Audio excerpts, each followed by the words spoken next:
Bismillah. Nah. Sehat Ustaz? Alhamdulillah. Gimana kabar? Sehat ya? Alhamdulillah. Damang. Damang Ustaz. Ustaz, kita sekarang formatnya ini kayaknya lebih santai aja Ustaz ya. Kita lebih kayak talk show juga, namun tetap berfaedah insya Allah Ustaz ya. Ya ini kalau jam kritis seperti ini, kajiannya satu arah, bisa jadi yang melek cuman saya sendiri. Bisa jadi teman-teman juga. Makanya di kondisi siang-siang seperti ini biasanya jam istirahat. Iya. Makanya pastikan Anda selalu konsentrasi tapi jangan melebihi dosis ya. Dan alhamdulillah ya teman-teman, kita pekan ini banyak sekali asatidz yang datang ke Bandung, kita jadi banyak ngaji di sini alhamdulillah. Jadi sebisa mungkin sekarang ini powernya harus yang paling kuat ini udah nggak ada lagi sampai besok Ustaz. Jadi sisa-sisa tenaganya kita pakai sekarang. Oke, Ustaz, kita ini akan membahas tentang harta ya yang bisa mengubah segalanya dari dua sisi, baik itu baik atau itu buruk. Nah, sebelum kita mulai Ustadz, sebenarnya kita pengen tahu sih apa sih definisi harta yang berkah dan apa sih harta yang halal. Dan ada nggak sih indikasinya nih ketika orang itu mungkin banyak mendapatkan harta, terus dia banyak memberikan manfaat buat orang lain, tapi di waktu yang bersamaan ternyata dia menghasilkannya itu dari harta yang memang bukan yang halal Ustadz. Jadi apa itu definisi harta berkah dan adakah tanda-tandanya Ustadz? Alhamdulillah wassalatu wassalamu ala rasulillah wa ala alihi wa sahbihi wa mawalah wa asyhadu an la ilaha illallah wahdahu la syarikalah wa asyhadu anna muhammadan abduhu wa rasuluh sallallahu alaihi wa ala alihi wa sahbihi wa man tabi'ahum bi ihsanin ila yaumiddin. Sebelumnya saya tertarik untuk breakdown dari judul kita ya. Tadi disebutkan judulnya adalah ketika harta mengubah segalanya. Mengubah di sini bisa bentuknya adalah menjadikan manusia bisa lebih baik atau sebaliknya menjadikan manusia bisa lebih buruk. Kita tahu bahwa setiap yang ada di muka bumi ini yang merupakan ciptaan Allah bisa kita bagi menjadi dua. Yang pertama atau bahkan bisa kita bagi jadi tiga ya. Yang pertama, makhluk yang dia tidak punya potensi buruk sama sekali. Seperti para malaikat. Maka mencacat makhluk seperti ini hukumnya terlarang. Dengan kita mengakui mereka adalah makhluk yang punya sisi lemah. Seperti misalnya Jibril alaihissalam, beliau adalah malaikat. Kita menyebut keburukan untuk Jibril nggak boleh. Meskipun kita tidak mengatakan dia sebagai Tuhan, dengan tetap mengakui dia sebagai makhluk, artinya tidak punya kekuasaan sebagaimana Allah. Dia bukan maha kuasa, mengetahui segala hal yang gaib, bukan. Tapi makhluk seperti ini tidak punya potensi buruk. Demikian pula para nabi, sehingga tidak boleh mencacat mereka. Walaupun mereka tidak maksum 100% dalam paham ahlu sunnah. Karena nabi masih memungkinkan untuk melakukan dosa kecil. Sehingga Allah perintahkan mereka untuk beristighfar. Fasabbih bihamdi rabbika wastaghfir innahu kana tawwaba. Yang kedua, ada makhluk yang hanya berisi potensi buruk. Gak ada sisi baiknya. Contohnya setan, iblis dan bala tentaranya. Walaupun bisa jadi dia menggoda manusia melalui langkah-langkah yang cukup panjang. Dan dalam langkah itu bisa jadi ada nuansa kebaikan. Misalnya dimotivasi biar kamu rajin ibadah, biar memperbanyak ketaatan. Tapi ternyata diajarkan ibadah yang tidak sesuai syariat. Tapi makhluk seperti ini karena seluruh isi niatnya, keinginannya adalah jahat, maka dia tidak punya potensi baik. Karena itu Allah Subhanahu wa taala tegaskan bahwa iblis adalah innahu lakum aduwwun mubin. Bahwa dia adalah musuh yang paling nyata bagi kalian. Gak bisa ditawar lagi. Kalau musuh manusia masih ada potensi sisi baiknya, sehingga kita masih bisa misalnya mencari sisi kebaikan orang itu apa. Tapi kalau iblis mau dicari sisi kebaikan dari mana? Karena dia adalah aduun mubin, musuh yang paling nyata bagi manusia. Yang ketiga adalah makhluk yang punya dua potensi. Bisa berpotensi baik, bisa berpotensi buruk. Sehingga dia bisa menjadi makhluk yang baik, mengarahkan dirinya menuju surga, dan sebaliknya bisa menjadi makhluk yang menjerumuskan dirinya maupun orang lain menuju neraka. Seperti manusia yang bukan nabi. Kemudian semua properti yang ada di sekitar kita. Maka sebagaimana manusia yang dinyatakan oleh Allah dalam Al-Quran, fa'alhamaha fujuraha wa taqwaha. Kami ilhamkan pada diri manusia fujuraha wa taqwaha, sifat fujur, sifat jahat, wa taqwaha, dan sifat takwa. Sehingga dia punya dua potensi, yang baik dan yang buruk. Demikian pula yang lain. Ada harta yang bisa mengantarkan pemiliknya kepada kebaikan, kepada takwa, dan sebaliknya ada harta yang bisa menjerumuskan pemiliknya kepada kedurhakaan. Karena itu ketika kita membahas harta bisa mengubah, sasaran kita adalah memahami seperti apa potensi harta yang bisa mengarahkan kita kepada kebaikan dan sebaliknya. Selanjutnya, dalam banyak ayat Allah Subhanahu wa taala menyebut harta dengan sebutan al-khair. Anda tahu apa makna al-khair? Apa makna al-khair? Kebaikan. Contohnya seperti apa Pak ayat yang menyebut harta dengan al-khair? Allah berfirman, Anda bisa sebutkan, ini ada di surat apa ya? Nanti angkat tangan ya. Wa innahu lihubbil khairi lasyadid. Al-Adiyat, ayat berapa? Pas. Ayat 5. 4 atau 5. Ada ayat 4 atau 5 gitu? Ada hadiahnya enggak? Ada ya, nanti bisa minta ke panitia ya. Di surat Al-Adiyat Allah menegaskan wa innahu lihubbil khairi lasyadid. Sesungguhnya manusia lihubbil khair, terhadap al khair mereka sangat mencintai. Al khair di situ maknanya apa? Harta. Manusia sangat mencintai harta. Allah Subhanahu wa taala menyebut harta dengan sebutan al khair. Di ayat yang lain Allah Subhanahu wa taala mengatakan, ya ayyuhalladzina amanu idza hadara ahadakumul mautu in taraka khairanil wasiyatu in taraka khairan. Wahai orang yang beriman, apabila salah satu di antara kalian hadara al maut, kematian datang kepadanya, maksudnya dia mau mati. In taraka khairan, kalau dia meninggalkan khairan. Apa makna khairan? Harta. Al wasiyatu, wajib bagi dia untuk berwasiat. Sebelum turun ayat tentang warisan, Allah Subhanahu wa taala mewajibkan bagi orang yang mau mati untuk membuat wasiat terkait hartanya. Hartamu ini mau kau kasihkan ke siapa? Itu sebelum ada syariat tentang masalah warisan. Dan dalam ayat ini Allah Subhanahu wa taala menyebut harta dengan sebutan khairan, kebaikan. Dan juga beberapa ayat yang lain, seperti misalnya kudanya Sulaiman alaihissalam. Pada waktu Sulaiman lupa untuk zikir di waktu sore disebabkan karena bermain dengan kudanya. Lalu beliau mengatakan, inni ahbabtu hubbal khairi an dzikri rabbi hatta tawarat bil hijab. Sesungguhnya aku sangat mencintai hubbal khair, mencintai al khair. Al khair di situ adalah kendaraan yang dimiliki oleh Sulaiman. Hatta ta'an dzikri rabbi, sehingga melupakan aku untuk zikrullah. Hatta tawarat bil hijab, sampai matahari tertutup dengan hijab, artinya sampai maghrib. Dan ini bukti bahwa Allah sangat menghargai harta.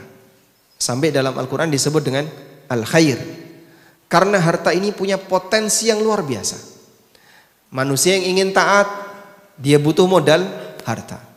Sebagaimana pula ketika manusia berbuat maksiat, dia juga butuh modal harta. Sehingga harta disebut sebagai al-khair karena dia merupakan penopang salah satu di antara penopang dalam aktivitas hidup manusia. Karena itu dalam Al-Quran di surat An-Nisa Allah Ta'ala melarang bagi orang yang sudah dewasa agar jangan memberikan harta kepada orang yang belum dewasa dalam menggunakan harta 100%. Ini ayat yang berbicara tentang orang yang merawat anak yatim. Ada anak yatim ditinggali warisan harta oleh orang tuanya.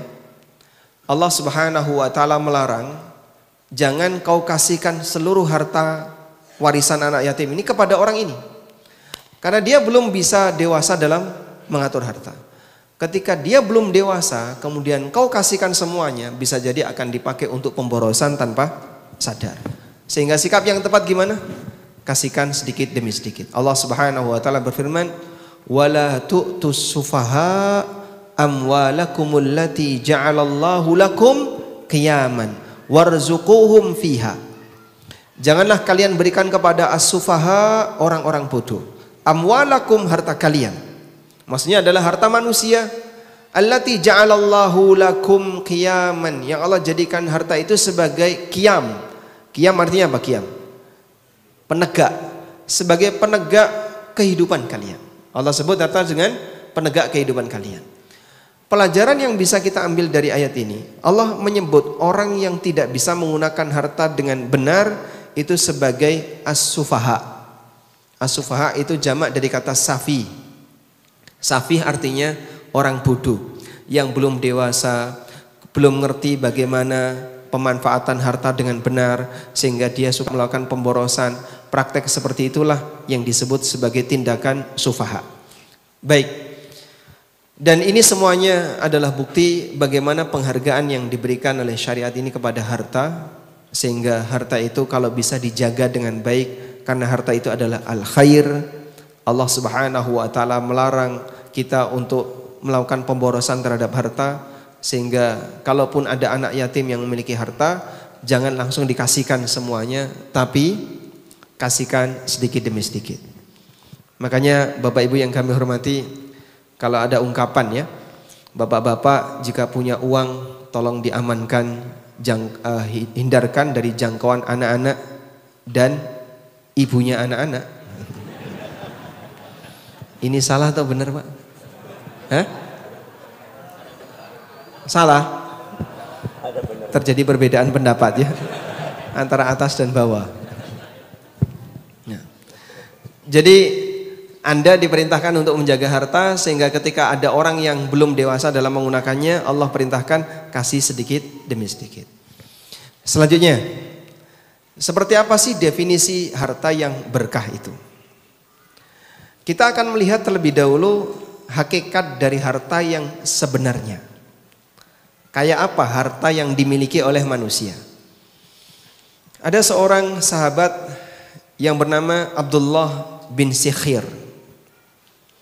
Abdullah bin Sikhir suatu ketika pernah menemui Rasulullah sallallahu alaihi wasallam. Dan kala itu Nabi sallallahu alaihi wasallam sedang membaca firman Allah di surat At-Takatsur. Alhaakumut takatsur. At-takatsur artinya berlomba-lomba banyaknya harta. Meskipun kata at-takatsur itu juga bisa bermakna merasa bangga dengan banyaknya penduduk. Jadi ada cerita ya, ada dua orang dari dua suku yang berbeda. Terus satu sama lain tuh saling membanggakan. Kemudian orang yang pertama bilang, di tempat kami itu nenek moyang kami jumlahnya banyak, penduduk kami banyak. Lihat kuburan kami luas. Lihat kuburan kami luas. Orang kedua juga bilang seperti itu. Oh, kuburan kami lebih luas lagi, karena yang mati lebih banyak. Makanya alhaakumut takatsur hatta zurtumul maqabir. Berlomba-lomba membanggakan banyaknya jumlah penduduk membuat kalian lalai sampai kalian mengunjungi kuburan. Ada tafsir seperti itu. Jadi yang dimaksud at-takatsur di situ adalah berlomba, merasa bangga dengan banyaknya penduduk. Dan untuk membuktikannya, kunjung ke kuburan. Kalau kuburannya gede, luas, yang mati banyak, berarti penduduknya yang hidup lebih banyak. Tayyib. Namun yang lebih tepat, at-takatsur di sini adalah berlomba menumpuk harta. Alhaakumut takatsur. Berlomba menumpuk harta telah membuat kalian lalai. Telah membuat kalian lupa. Lalai yang tertinggi adalah lalai terhadap kewajiban dia kepada Allah. Jadi banyak orang yang dia nggak mau nurut terhadap syariat. Dia diajarkan untuk meninggalkan yang haram, diberitahu mana batasan halal dan haram. Dia nggak mau, dia menolak untuk itu. Ini lalai yang paling tinggi tingkatannya. Dan banyak orang yang seperti itu ya. Sehingga dia pengen, saya ngejar target, saya pengen ini, saya pengen ini. Kalau ini nggak saya ambil gimana? Apa-apa kok dikit-dikit dihukumi haram. Orang kok isinya kajiannya kalau nggak riba, gharar, haram, resign. Cuman seputar itu saja. Anda nggak takut kalau saya ngomong kayak gini? Ada sebagian orang yang takut kajian muamalah ya. Karena dia merasa tidak aman ketika ikut kajian seperti ini. Seolah-olah terus disalahin terus. Saya nggak kuat ya, panas telinganya. Begitu mendengar kajian tema riba, mendengar kajian tema harta haram, itu rasanya panas. Ya. Sampai saya pernah datang di salah satu daerah ya. Ustadz di daerah itu bilang ke saya, mohon maaf untuk kali ini di sini nggak boleh bahas riba. Masya Allah. Lah kenapa? Masyarakatnya belum siap. Siapnya kapan? Wallahu a'lam. Apa nunggu Dajjal keluar baru siap? Baik. Ketika Nabi SAW membaca ayat ini, kembali kepada hadis Abdullah bin Syihir tadi ya. Saat Rasulullah SAW membaca Alhaakumut takatsur. Lalu beliau berhenti dan beliau bersabda, Yaqulu ibnu Adam, mali, mali. Manusia selalu mengatakan, mali, mali. Ini hartaku, ini hartaku. Ini rumahku, ini propertiku, ini kendaraanku. Dia begitu bangga dengan apa yang dia miliki. Suka dipamerin, flexing dengan apapun yang dia punya. Ini punyaku, ini hartaku. Sehingga kadang misalnya ya, kenalan sama orang. Saat kita belum tahu properti apa yang dimiliki oleh orang ini, kita kan biasa saja ya. Begitu dia saya tahu, dia itu yang punya hotel itu loh. Oh iya loh, baru tahu ya mas kalau saya punya hotel. Ada nggak nilai lebih ketika orang nampak kalau di belakang dia ada banyak kekayaan? Ada. Dia merasa lebih hebat, dia merasa lebih punya status sosial. Itulah karakter manusia. Dia selalu merasa bangga, mali, mali ini hartaku. Karena bagi dia dengan keberadaan harta yang demikian banyak membuat dia merasa lebih tinggi dibandingkan yang lain. Dan itu umum. Lalu Nabi SAW mengatakan, wa hal laka mim malika ya ibna Adam. Padahal hakikat dari hartamu wahai manusia hanya ada 3 kemungkinan. Ma akalta fa afnaita, wa ma labista fa ablaita, wa ma tasaddaqta fa amdaita. Hakikat dari hartamu itu adalah apa yang kau makan sampai habis, apa yang kau pakai sampai rusak, dan apa yang kau sedekahkan sehingga abadi di hari kiamat. Sementara apa yang kau simpen belum tentu itu hartamu. Jadi syariat kita membedakan antara memiliki dengan memanfaatkan. Sebatas memiliki belum tentu memanfaatkan. Kita kan banyak melihat ya, bahkan mungkin di tempat kita sendiri. Kita memiliki banyak sekali properti, dari mulai yang kecil sampai yang gede. Misalnya baju yang nganggur, banyak nggak Pak? Banyak. Antara tumpuan baju di lemari dengan yang kita pakai banyak mana? Hah? Yang di lemari. Kita sudah kadang, saya punya celana kayak gini ya.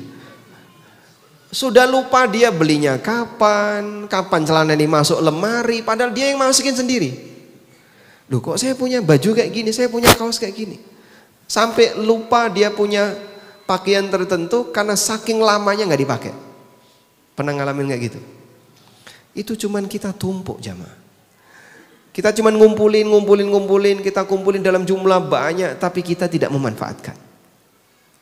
Belum lagi kalau sudah perabotan rumah, ya, gelas-gelas, piring, dan Masya Allah perabotan yang lainnya ditumpuk, tapi terus dikoleksi gitu kan. Misalnya tahun ini belum habis dipakai semuanya, tahun depan sudah koleksi baru, ada baru lagi yang masuk, kayak gitu ya. Itulah pengaruh ketika seseorang hanya pintar ngumpulin, tapi belum tentu dia bisa memanfaatkan. Kita demikian pintar untuk mengumpulkan, kita semangat untuk mengumpulkan, dan ketika melihat yang baru masih seneng lagi untuk beli. Bahkan mohon maaf Pak, yang biasanya megang HP terus nyekrol gini biasanya siapa Pak? Kok yang atas ketawa itu kenapa? Tertuduh atau gimana? Jadi dia cuman sambil nganggur ginian nyekrol, lihat marketplace, ketemu barang bagus, masukin keranjang. Lihat lagi, oh bagus, masukin keranjang, apalagi nemu masukin keranjang gitu kan? Berapa batas keranjangnya marketplace? Berapa? 99 plus itu plus berapa? Gak terhingga. Jadi kalau orang masukin 1000 pun bisa dia. Bisa, Masya Allah. Makanya keranjang ini penuh dengan barang. Kapan mau dibeli? Wallahu a'lam. Itu tolong dicek ya, keranjangnya istrinya itu, Masya Allah. Dan itu jadi hobi baru sekarang, Kang ya. Jadi mereka pinter masukin barang di dalam keranjang karena keranjangnya virtual. Jadi lihat yang menarik, masukin, lihat yang menarik, masukin, Masya Allah. Dan ini hobi menghabiskan banyak waktu. Dia punya hasrat, semoga nanti bisa terbeli. Bisa jadi sampai mati nggak kebeli. Maka Nabi SAW pernah buat sebuah gambar ya. Nabi SAW pernah buat gambar. Beliau buat bangun kotak, gambar kotak seperti ini. Lalu beliau membuat sebuah garis lurus nembus kotak ini. Kemudian beliau membuat garis-garis di tengahnya kotak. Lalu beliau bersabda, hadzal insan, ini manusia. Wa hadza ajaluh muhitatun alaih. Dan kotak ini adalah ajalnya yang meliputi dia. Jadi orang ini mau bergerak kemanapun, mau gerak maju, mau gerak nyerong kanan, nyerong kiri, pasti kebentur ajal. Gak mungkin bisa nembus dari ajal. Beliau kasih garis lurus, di sini nembus. Satu titik di sini. Wa hadza amaluh, dan garis yang nembus ini adalah perjalanan hidupnya. Sementara titik di luar garis ini, di luar bangun ini adalah cita-citanya. Masya Allah. Sehingga manusia itu cita-citanya menembus batas. Sampai mati itu masih di sana cita-citanya, Pak. Keranjang yang demikian banyak isinya belum ada yang dibeli. Kalaupun dibeli paling sekian persen. Orangnya sudah mati. Masih punya harapan ini, masih pengen ini, pengen ini. Itulah karakter manusia. Sehingga dikatakan oleh Nabi SAW, manusia senang ngumpulin mali-mali hartaku. Dia kumpulin, padahal dia sudah punya. Oh, tapi ini kan model baru Pak. Taruh lagi. Kumpulin lagi, ini model baru loh Kang. Taruh lagi. Kelihatannya dia melihat sesuatu itu menarik, akhirnya dia cuman ngumpulin. Karena orang lihat barang itu seneng gak Pak? Lihat barang seneng gak? Seneng Pak, walaupun gak beli Pak. Ada pameran ya Kang ya. Sing teko ora tuku, sing tuku ora teko. Gak paham ya Kang? Bahasa Sundanya apa itu? Teko itu artinya datang ya, tuku artinya beli. Yang datang nggak beli karena dia cuman pengen lihat-lihat doang. Ya, lihat, mampir sini lihat-lihat, cuman lihat aja, lihat muter sudah pulang. Masya Allah. Kita seneng lihat barang. Makanya Nabi SAW ngasih kita arahan. Bedakan antara memiliki dengan memanfaatkan. Terus harta yang sejatinya yang mana? Yang mana Pak? Yang dimanfaatkan, bukan yang dimiliki. Anda mungkin bisa ngumpulin dalam jumlah banyak, mengumpulkan dan memiliki dalam jumlah banyak, tapi belum tentu bisa memanfaatkan. Maka manusia yang paling berkah hartanya adalah orang yang hartanya paling termanfaatkan. Termanfaatkan itu bisa memberikan layanan untuk dirinya, dia makan sampai habis, dia pakai sampai rusak. Ada nggak Pak orang yang terlalu sayang dengan hartanya sehingga mau pakai hartanya dia nggak mau? Punya motor cuman dilapin tiap hari, ditaruh di ruang tamu, ditulisi dilarang naik. Ini kan salah fungsi. Fungsi motor itu apa? Dinaiki. Ini malah motornya naik dia. Jadi ada banyak sekali orang yang kadang punya barang tertentu, mau dibawa keluar itu malu. Ini mobilnya dipakai, baru aja dicuci masa dipakai. Ini hujan, dimasukin ke garasi. Dia aja naik motor, mending orangnya yang kehujanan daripada.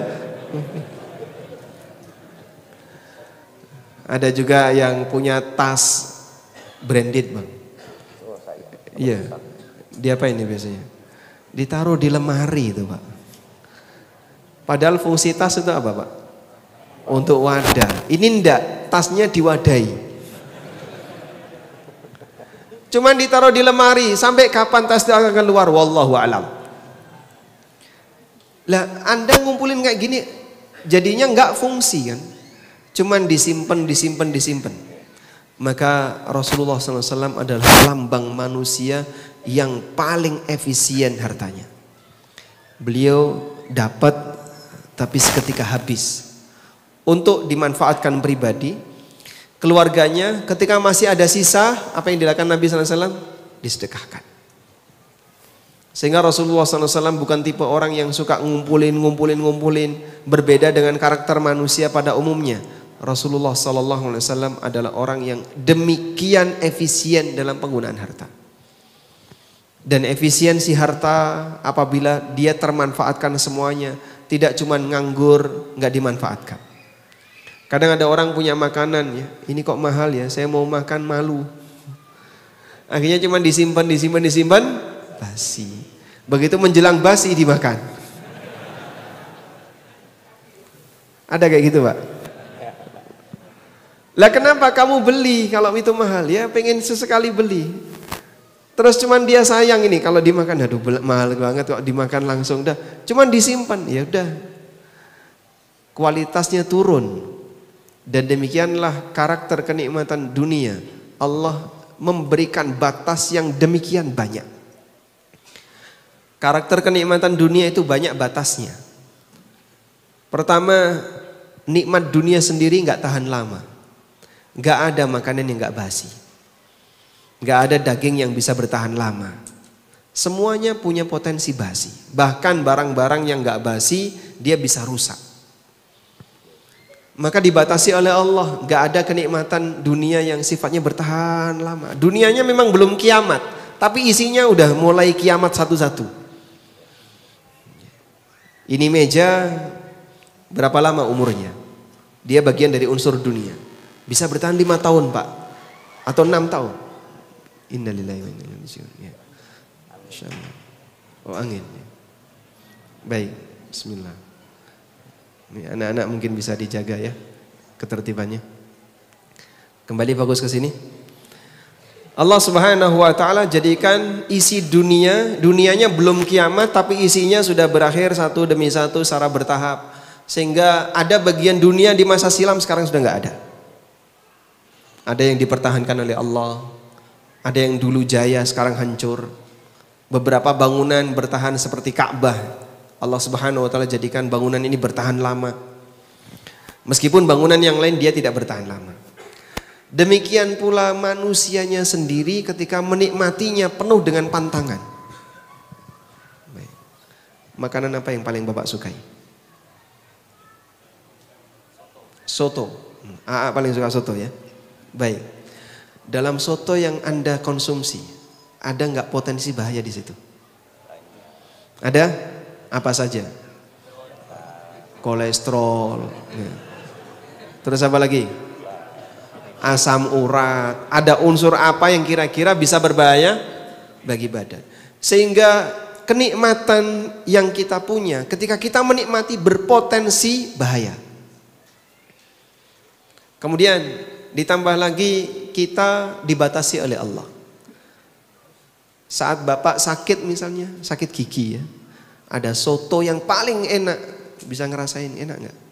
Tidak. Padahal itu baru 1 gigi pak.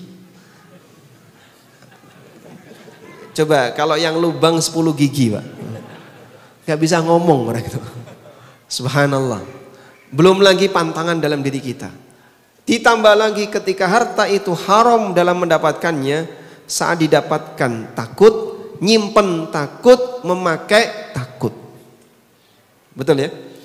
Sehingga harta hasil, misalnya ini harta bukan milik saya. Saat dia mendapatkannya ketakutan nggak? Ketakutan. Saat dia nyimpen, ketakutan. Saat dia memanfaatkan, ketakutan. Allah jadikan dia serba ketakutan ketika memanfaatkan harta. Mohon maaf, bapak-bapak, pernah nggak Anda merasa ketakutan ketika mau ngasih uang ke ibu? Ada? Takut ketahuan istri? Ada? Ada? Enggak? Ada misalnya, cuman nggak ngaku di sini. Atau misalnya Anda mau kasih uang ke saudara Anda, tapi takut ketahuan istri. Faktor ketakutan itu bukti bahasanya saya mau melakukan sesuatu yang itu milik saya sendiri. Kenapa ada seperti ini? Kalau ketakutan itu nyaman nggak? Nyaman. Dan umum kadang suami seperti itu. Kadang mohon maaf ada suami yang pengen beli sesuatu tapi dia takut sama istrinya. Atau dia takut sama siapa. Padahal itu miliknya, duit itu miliknya, tapi saat dia mau memanfaatkan dia ketakutan. Istri juga sama. Dia dikasih uang sama suaminya. Ada sisa nih. Saya mau kirim ke bapak, tapi takut nanti jangan-jangan dimarahi suami. Makanya pasangan suami istri yang saling menakut-nakuti. Bahasanya apa enaknya begitu? Saat Anda menikah, pada diri orang yang Anda nikahi punya potensi buruk. Sebagaimana dia juga punya potensi baik. Baik suami maupun istri. Terjadilah situasi semacam ini. Demikianlah cara Allah membatasi bagi hamba bahwa nikmat dunia itu tidak bisa dinikmati 100%. Allah tidak ridho ketika kenikmatan dunia bisa menyaingi surga. Maka Imam Hasan Al-Basri rahimahullah pernah memberikan sebuah nasihat kepada Umar bin Abdul Aziz. Wa'lam anna ni'matad dunya masyubatun bil musibah. Sadari bahwa kenikmatan dunia itu bercampur dengan musibah. Kadang makan tertentu pedesan malah jadi diare ya. Atau dia makan tertentu malah dia sakit. Atau dia saat menerima dia ketakutan. Saat dia menggunakan dia ketakutan. Dan seterusnya. Allah jadikan kenikmatan dunia selalu bercampur dengan musibah. Sudah? Agar orang ingat bahwa nikmat yang bisa dirasakan oleh hamba 100% hanya nikmat akhirat. Allah nggak ridho ketika nikmat dunia itu bisa menyaingi surga. Coba Bapak sebutkan contoh doanya Nabi Musa yang tidak diterima oleh Allah, tidak dikabulkan. Boleh angkat tangan. Apa contoh? Ya, nah. Ingin melihat Allah. Nabi Ibrahim itu pernah berdoa kepada Allah. Rabbi arini kaifa tuhyil mauta. Ya Allah, tampakkan kepadaku bagaimana caranya engkau bisa menghidupkan makhluk yang mati. Qala awalam tu'min. Allah berfirman, apa kau tidak beriman? Apa kau belum beriman? Qala bala walakin liyatma'inna qalbi. Ibrahim mengatakan, enggak, saya beriman, tapi biar aku makin yakin. Permohonannya dikabulkan enggak? Dikabulkan. Sehingga Nabi Ibrahim diperintahkan oleh Allah, fakhudh arba'atan minat tayr. Silakan kamu ambil 4 burung. Kemudian dicaca-caca, dicampur-campur, kecuali kepalanya. Kepalanya dipegang oleh Ibrahim. Ada banyak versi para ahli tafsir yang menjelaskan burung apa, tapi itu nggak penting. Kemudian kepalanya yang dipegang oleh Ibrahim, dagingnya yang sudah dicampur tadi, termasuk bulu-bulunya dicampur semuanya, terus oleh Ibrahim ditaruh di 4 gunung. Ada yang mengatakan 7 gunung, karena dalam ayat itu yang dibatasi angkanya cuman burungnya, sementara gunungnya tidak disebutkan angkanya. Lalu Ibrahim diperintahkan, sekarang panggil mereka. Ya'tinaka sa'ya. Mereka datang kepadamu dengan cepat. Dan Ibrahim melihat daging kumpul dengan daging, bulu kumpul dengan bulu, darah kumpul dengan darah, menyatu jadi satu, kemudian datang mendekat tanpa kepala. Saat dikasih yang bukan kepalanya, nggak mau. Begitu dikasih yang kepalanya, nyambung, hidup lagi. Ditampakkan oleh Allah di hadapan Ibrahim. Karena melihat semacam ini bukan nikmat surga. Sehingga melihat bagaimana proses penciptaan, Allah tidak jadikan itu sebagai nikmat surga. Maka ketika Ibrahim minta seperti itu, dikabulkan oleh Allah. Tapi saat Nabi Musa alaihissalam, Rabbi arini andur ilai. Ya Allah, aku ingin melihat engkau. Dan Musa meminta itu setelah Musa mendengar firman Allah. Kok bisa, Pak? Mendengar suara Allah langsung. Anda pernah mendengar firman Allah? Al-Quran firman Allah, tapi suaranya manusia yang membaca Quran. Nabi Musa mendengar langsung firman Allah. Allah berfirman, suara Allah didengar oleh Musa.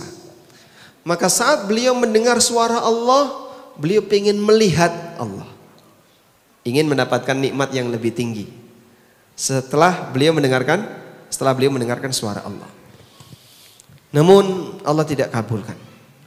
Innaka lan tarani, walakin indur ilal jabal fa in istaqarra makanahu fasawfa tarani. Kau tidak akan mampu untuk melihatku, tapi lihatlah ke arah gunung. Kalau gunung ini tetap berada di tempatnya, kau akan melihatku. Falamma tajalla rabbuhu lil jabal. Ketika Allah menampakkan dirinya kepada gunung, hanya 1 kilat.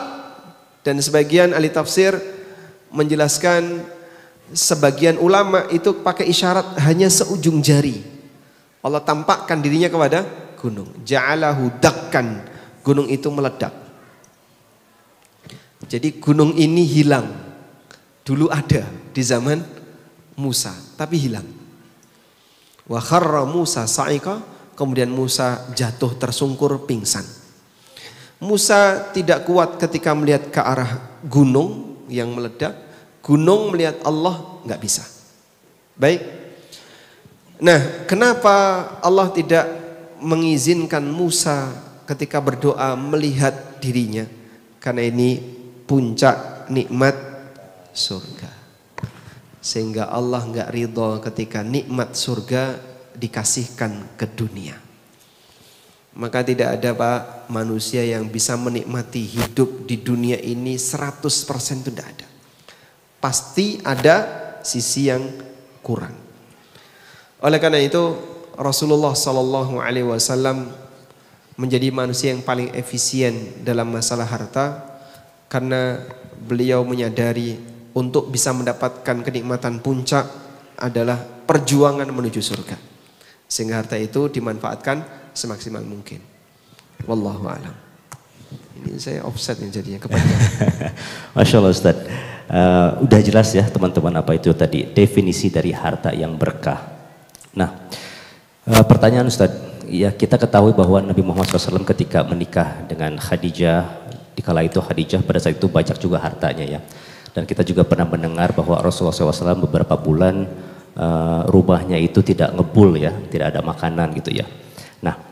gimana sih Rasulullah SAW memanfaatkan hartanya di saat beliau sedang banyak harta ataupun waktu sempit, bagaimana dia memprioritaskan hartanya atau memanfaatkan hartanya pada saat itu? Nah, kalau Anda ditanya apa pekerjaan Nabi SAW? Apa pekerjaan Nabi SAW? Ya, berdagang. Berdagang. Rasulullah SAW berdagang. Kapan Nabi SAW berdagang? Sebelum jadi Nabi. Maka bukan pekerjaan Nabi, karena sebelum jadi Nabi ya. Rasulullah SAW sebelum jadi Nabi, beliau berdagang. Dan itu pekerjaan umumnya penduduk Mekah. Karena penduduk Mekah, mereka tinggal di sebuah daerah yang tidak bisa ditanami, Pak. Sehingga bebatuan Mekah itu tidak sebagaimana tanah Madinah. Maka penduduk Mekah untuk bisa mendapatkan sumber mata pendapatan, mata pencaharian itu dengan cara berdagang. Allah sebutkan dalam Al-Quran, ila fihim rihlatash syita'i wassayf. Mereka punya kebiasaan melakukan rihlah, perjalanan di musim dingin dan musim panas. Perjalanan ini dalam rangka apa? Dalam rangka berdagang. Sehingga masyarakat Arab, kota Mekah ketika itu untuk bisa memenuhi kebutuhannya ya berdagang. Datang ke Yaman ketika musim dingin untuk mendapatkan apa yang tidak ada di Mekah dan menjual apa yang ada di Mekah, balik lagi nanti ke Mekah menjual hasil dari Yaman. Saat musim panas ke Syam dan seterusnya. Dari situlah ekonomi Mekah bisa hidup. Tayyib. Nah, Rasulullah SAW melakukan aktivitas yang sama sebagaimana aktivitas masyarakatnya. Sebagaimana aktivitas masyarakatnya. Maka aktivitas beliau sebelum jadi Nabi itu secara zahir berkaitan dengan masalah muamalah sama dengan yang lain. Dan waktu itu yang paling banyak membantu Nabi SAW adalah Khadijah radhiyallahu anha setelah beliau menikah. Sehingga kenapa membuat Nabi SAW demikian jatuh cinta kepada Khadijah. Sampai Aisyah cemburu dengan Khadijah. Padahal sudah meninggal. Tidak ada wanita yang cemburu kepada mayit. Orangnya sudah mati. Tapi karena saking sering disebut sampai Aisyah cemburu. Nabi SAW memberikan pembelaan kepada Khadijah. Dan beliau mengatakan salah satunya adalah wawasatni bimaliha hina mana'anin nas. Khadijah membantuku dengan hartanya ketika banyak orang yang tidak mau membantuku. Gak ada yang mau invest untuk dakwah Rasulullah SAW. Tidak ada yang mau bantu dakwah Nabi SAW ketika itu selain Khadijah. Maka kekayaan Khadijah itulah yang mendukung dakwah suaminya di awal sebelum beliau hijrah. Dah, pasca Khadijah wafat, Nabi SAW kemudian hijrah sekian tahun setelah itu. Sumber pendapatan Rasulullah SAW berikutnya dialihkan oleh Allah kepada apa aja? Apa pendapatan beliau? Ya, ghanimah. Nabi SAW mendapatkan sumber untuk pencaharian beliau dari, maksud saya adalah nafkah beliau dari ghanimah. Untuk nafkah beliau dan keluarga beliau Allah berikan ghanimah. Sampai disebutkan dalam sebuah riwayat beliau pernah menyampaikan wa ju'ila rizki tahta dhilli rumhi, dan Allah jadikan rizkiku di bawah bayang-bayang tombakku.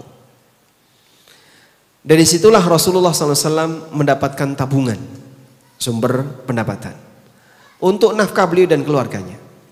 Baik, tapi karena ghanimah Pak, bisa Anda bayangkan namanya ghanimah kan, kadang banyak, kadang gak ada, kadang dikit. Sehingga ghanimahnya tidak ajak.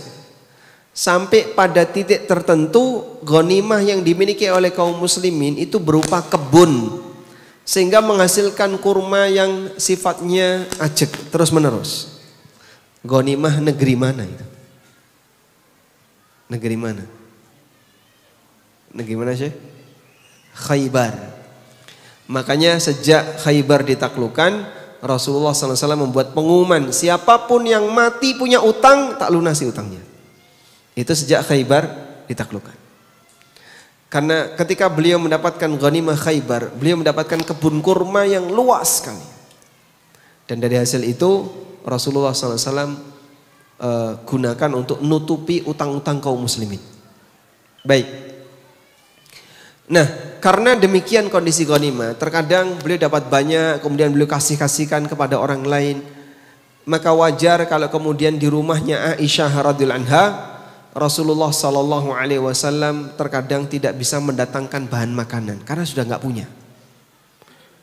Sehingga Aisyah pernah bercerita, "Inni la andurul hilal, thumma andurul hilal, thumma andurul hilal, muddata syahrain." Sudah terbit hilal. Sampai terbit hilal berikutnya.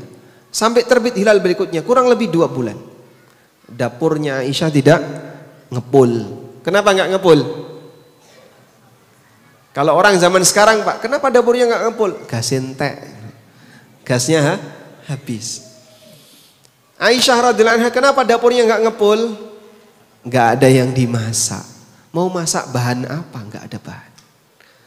Sampai ulama tabi'in bertanya, wa ma ta'kulan? Terus yang Anda makan itu apa? Maka Aisyah menunjukkan apa yang dimakan? Al-aswadain, kurma dan air. Kuat nggak Pak kayak gitu Pak? Kuat? Nggak bosan makan kurma 2 bulan? Masya Allah. Jamaah umrah yang itikaf ya, yang cuma 10 hari suguhannya tiap hari, kalau nggak kurma, air zam-zam, sama itu roti ya, ya roti tamis atau apa, plus yogurt. Nggak kuat Pak. Itu cuma 10 hari nggak kuat. Sehingga kita kalau misalnya konsumsi kurma saja 10 hari mungkin kita nggak kuat. Ya. Jangankan cuma satu jenis makanan ya, yang kadang cuma 2 ragam saja kita kadang merasa bosan, terus jajan di luar. Baik, Aisyah radhiyallahu anha menceritakan bagaimana testimoni beliau ketika berumah tangga dengan Nabi sallallahu alaihi wasallam. Demikian keterbatasan rumah tangga Nabi sallallahu alaihi wasallam sampai sekian bulan tidak ngepul. Apa yang dilakukan oleh Rasulullah SAW? Sabar dalam posisi itu dan beliau royal dalam posisi yang lain. Sehingga saat beliau punya banyak harta, beliau bagi-bagikan. Maka dulu ada banyak orang Badui yang kalau melihat pasukan Nabi SAW berangkat mau perang, mereka itu ikut. Kenapa ikut? Karena mereka pingin dikasih ghanimah. Sampai dikenal Muhammad itu suka bagi-bagi harta. Ayo ikut. Sehingga dalam peperangan kadang ada orang Badui ikut. Karena bagi mereka pasukan Muhammad itu pasti menang. Dan Muhammad suka bagi-bagi harta. Berarti latar belakangnya apa? Jihad untuk nyari harta. Itu Badui Pak. Badui dulu tuh kayak gitu. Karena Nabi SAW termasuk orang yang sangat royal. Dapat kambing 1 lembah kasihkan. Onta 100 ekor kasihkan. Subhanallah. Maka tidak ada manusia yang lebih royal dalam bersedekah melebihi Rasulullah SAW. Sifat kikir beliau 0. Sehingga sampai dikatakan karena Nabi SAW la yaruddu yadas sa'il. Nabi SAW tidak pernah menolak tangan orang yang meminta. Kalau ada orang yang minta, kasih. Sampai ada Badui yang pernah narik kain yang digelungkan Nabi SAW di leher beliau. Ketika ditarik sampai bekas ya, sampai bekas. Dan Nabi SAW ketika melihat, oh ternyata si Badui, beliau ketawa dan Badui itu pun ketawa. Wahai Muhammad, berikan kepadaku harta yang Allah berikan kepadamu. Kemudian beliau dikasih. Badui ini dikasih. Rasulullah SAW tidak punya sifat pelit. Pelitnya beliau 0%. Nah kita nggak mungkin bisa seperti itu ya. Baik. Dan di saat yang sama ketika beliau mengalami kesulitan, Nabi SAW sabar. Pulang dari masjid, datang ke rumah Aisyah radhiyallahu anha, "Hal indakum min syai'?" Punya sarapan enggak? Jawab Aisyah apa? Jawab Aisyah apa? Enggak ada. Apa yang beliau lakukan? Tak puasa. Lelaki zaman sekarang pulang enggak ada sarapan. Kamu ngapain saja dari tadi? Tidur enggak masak. Orangnya datang mau sarapan enggak ada. Aisyah radhiyallahu anha ketika didatangi Nabi SAW, punya apa? Enggak ada. Idzan asum, kalau begitu saya tak puasa. Masya Allah. Dan ini bukti bahwa Rasulullah SAW sangat sabar walaupun dalam kondisi kesulitan. Nah, ini kita sampai jam berapa? Sampai jam berapa? Sekuatnya jamaah ya. Sampai. Nah, coba lihat nanti kalau ada yang merem ngantuk itu enaknya diapain? Sejauh ini semangat semua Ustaz. Hah? Semangat semua. Semangat semua. Insya Allah sampai 2:30, nanti mungkin 2:30 kita mulai tanya jawab Ustaz ya. Oke. Ustaz, pertanyaan berikutnya Ustaz. Ada sebuah istilah bahwa harta itu akan mengeluarkan karakter aslinya seseorang. Pada dasarnya, kalau pada dasarnya orang itu buruk dikasih harta, ya dia malah pakai foya-foya. Ada orang baik dikasih harta, sebagaimana kita ketahui sebaik-baik harta adalah di tangan orang soleh Ustaz ya. Lalu Ustaz, bagaimana sih hakikatnya dalam Islam pengaruh harta kepada manusia dari sisi buruk dan baiknya Ustaz? Rasulullah SAW pernah memuji sahabat Amr ibn As. Amr ibn As. Sahabat Amr ini pernah dijadikan panglima perang. Saya lupa perangnya, Datus Salasil atau apa ya. Lalu menang. Peperangan itu menang. Kemudian beliau mendapatkan ghanimah. Nah, kemudian ghanimah itu kan diserahkan kepada Rasulullah sallallahu alaihi wasallam. Akhirnya Nabi sallallahu alaihi wasallam memberikan jatah untuk Amr ibn As. Tapi sahabat Amr menolak. Tidak ya Rasulullah, kasihkan saja kepada yang lain. Kamu bawa, enggak. Sampai akhirnya Nabi SAW mengatakan, ni'mal malus salih ma'ar rajulis salih. Sebaik-baik harta yang saleh adalah harta yang dipegang oleh orang yang saleh. Harta yang saleh berarti cara mendapatkannya benar. Dia dapatkan harta itu dengan cara yang benar. Itulah harta yang saleh. Karena kita tahu kalau harta haram itu bukan harta yang saleh, tapi harta yang khabith, harta yang menjijikkan. Ma'ar-rajulis saleh, dan sebaik-baik harta yang benar tadi, harta yang baik tadi adalah ketika dipegang oleh orang yang saleh. Hartanya saleh, orangnya saleh. Masya Allah. Jadi apa kira-kira? Akan jadi amal saleh. Demikian yang dialami oleh sahabat Amr ibn As. Baik. Nah, selanjutnya jemaah. Pada waktu sahabat Amr ibn As radhiyallahu anhu, beliau ditugasi oleh Nabi SAW dan beliau menolak ghanimah, tapi dipaksa oleh Nabi SAW untuk menerima. Akhirnya diterima oleh Amr. Dipujilah oleh Rasulullah SAW karena ghanimah itu sumber pendapatan terbaik menurut sebagian ulama. Kenapa? Karena untuk bisa mendapatkannya harus melalui apa? Jihad fisabilillah. Plus untuk bisa mendapatkannya dia melalui perjuangan yang sampai mengancam nyawa. Dan ini adalah harta yang dipilihkan oleh Allah Ta'ala untuk nabinya Sallallahu Alaihi Wasallam. Sehingga beliau menyampaikan wa ju'ila rizqi tahta dhilli rumhi. Baik. Sehingga dalam hal ini ketika ada harta yang bisa mengubah hidup seseorang adalah harta yang baik di tangan orang yang baik. Itu akan membuat yang bersangkutan makin baik. Sebaliknya ketika harta itu buruk di tangan orang yang buruk akan bisa mengantarkan kepada pelakunya, akan mengantarkan pelakunya kepada kejahatan yang berbahaya. Baik. Ada sebuah hadis dari Abu Kabsyah Al-Anmari. Nah, ini sudah mulai bleret ini. Bisa di apa ya? Mulai merah ya, Masya Allah. Yang bleret yang minum dulu Ustaz. Ya? Mau minum dulu. Yang ngisi atau yang diisi?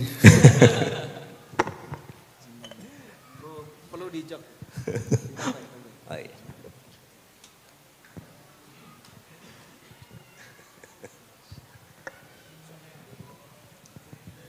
Mulai merah karena kedinginan. Merah karena kedinginan kayaknya.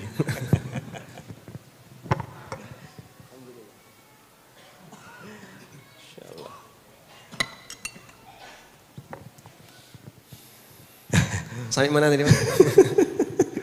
Tadi Abu Kabsyah. Hadis dari Abu Kabsyah Al-Anmari. Nah, dicatat ya.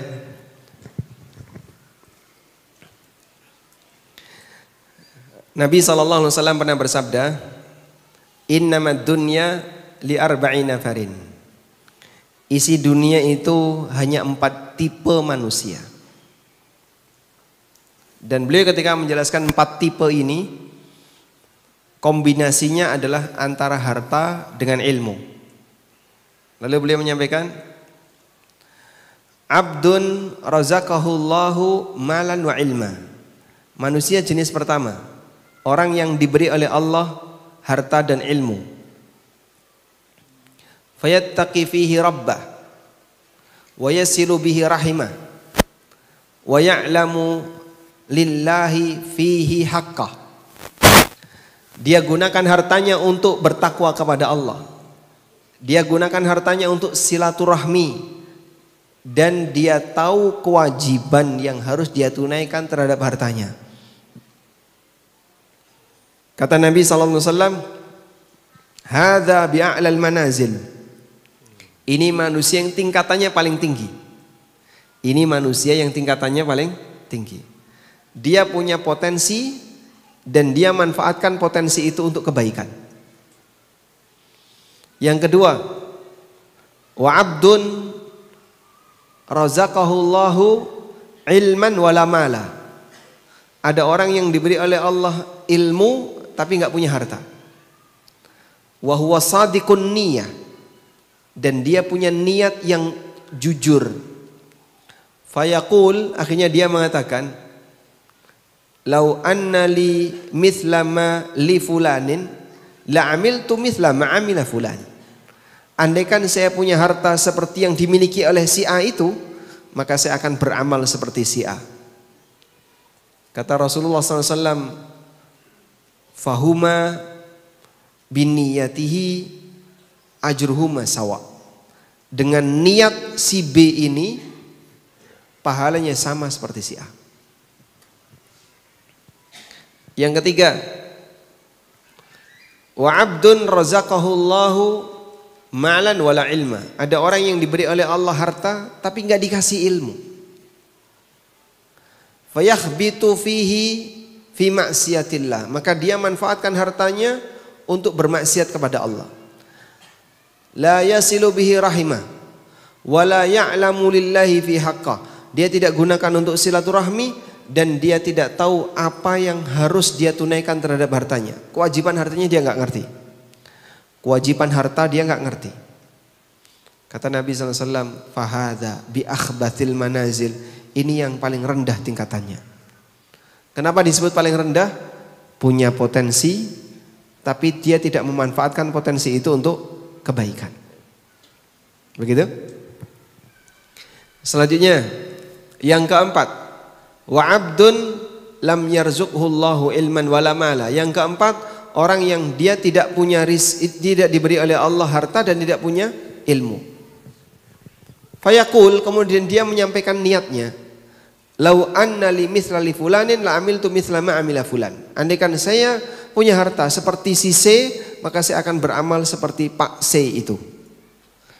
Fahuma biniyatihi fawizruhuma sawa. Dengan niatnya itu dosanya sama. Baik. Ini contoh bagaimana peran harta bagi hidup.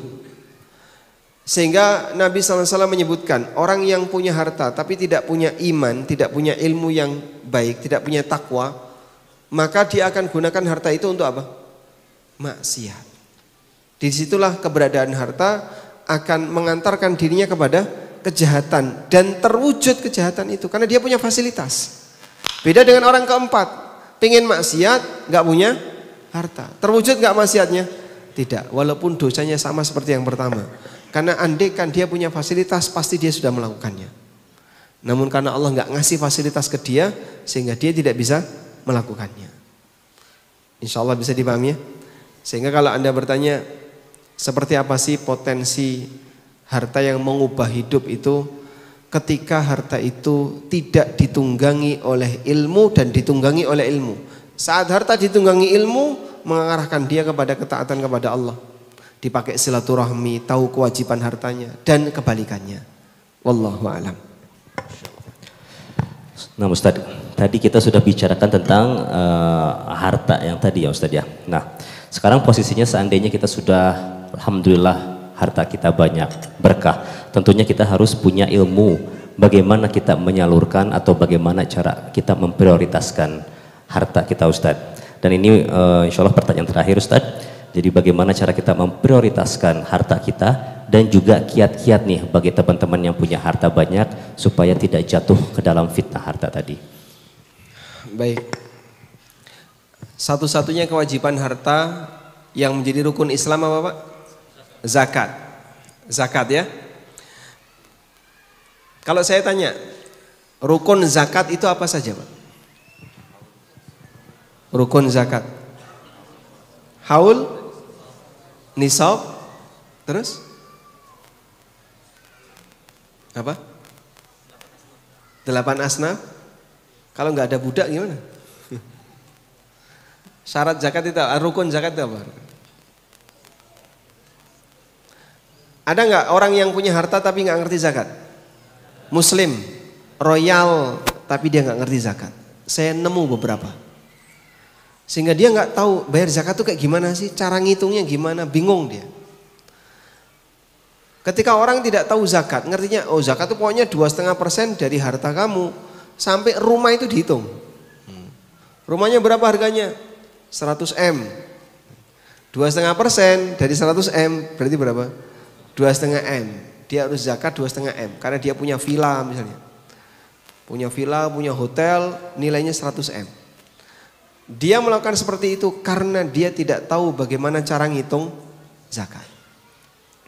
Maka muslim wajib tahu bagaimana cara menghitung zakat. Kalau dia nggak tahu cara menghitung zakat, Anda lihat ya, dari 4 tadi yang disampaikan Nabi SAW, yang tidak tahu cara menghitung zakat orang keberapa?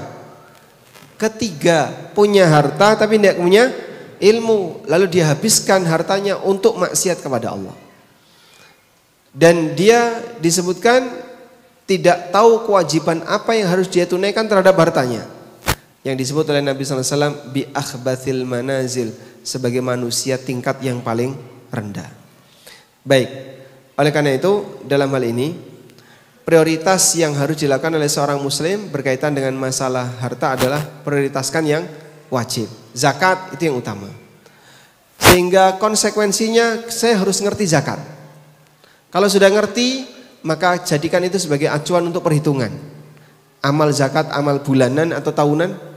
Tahunan. Maka setiap tahun Anda beramal zakat, tahun lagi, tahun depan lagi zakat lagi, dan seterusnya. Baik, kemudian prioritas berikutnya adalah memberikan nafkah bagi diri dan keluarga. Karena ini wajib. Dan Nabi SAW mengatakan, kalfa bil mari ithman ayyudayyi amayyakut. Cukuplah orang itu dianggap berdosa apabila dia menyanyiakan orang yang wajib dia nafkahi. Ada orang yang rajin sedekah tapi nafkah anak dan istri ditelantarkan. Gimana hukumnya? Dosa. Karena sedekah itu hukumnya anjuran, sedangkan nafkah hukumnya wajib. Maka saat memberi nafkah, Anda yakini saya sedang melakukan kewajiban. Keyakinan itu akan menambah pahala. Karena berarti yang Anda lakukan adalah al-imtithal, meniru Nabi sallallahu alaihi wasallam.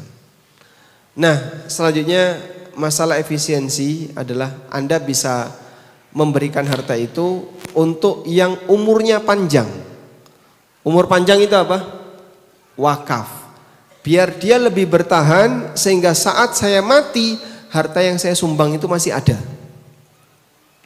Dan wakaf di masing-masing masjid berbeda-beda, sesuai dengan kondisinya, sehingga tidak harus disamakan. Saya Pak pengen wakaf mushaf Quran, mushaf di masjid banyak nggak kebaca.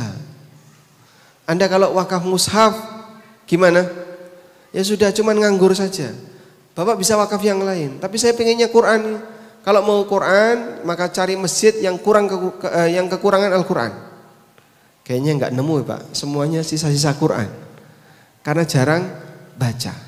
Sehingga yang lebih penting adalah bukan memiliki Quran, tapi bagaimana bisa membaca Quran. Karena sekarang untuk dapat Quran mudah sekali.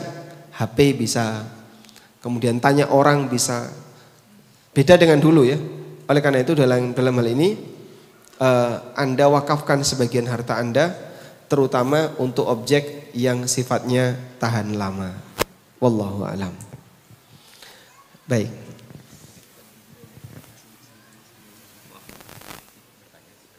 Hah? Boleh pertanyaan langsung lewat mikrofon udah. Nah, atau pakai ini juga bisa. Siap. Sambil mereka barangkali mau Ya. break dulu. Buat teman-teman yang mungkin mau break dulu atau mungkin kita manfaatin untuk bertanya Ustaz ya. Untuk bertanya mungkin sekarang dipersilahkan buat bertanya. Silahkan langsung angkat tangan saja dulu, nanti habis itu kita baca yang di kertas. Silahkan yang paling dekat dulu aja ya. Di sebelah sini silahkan.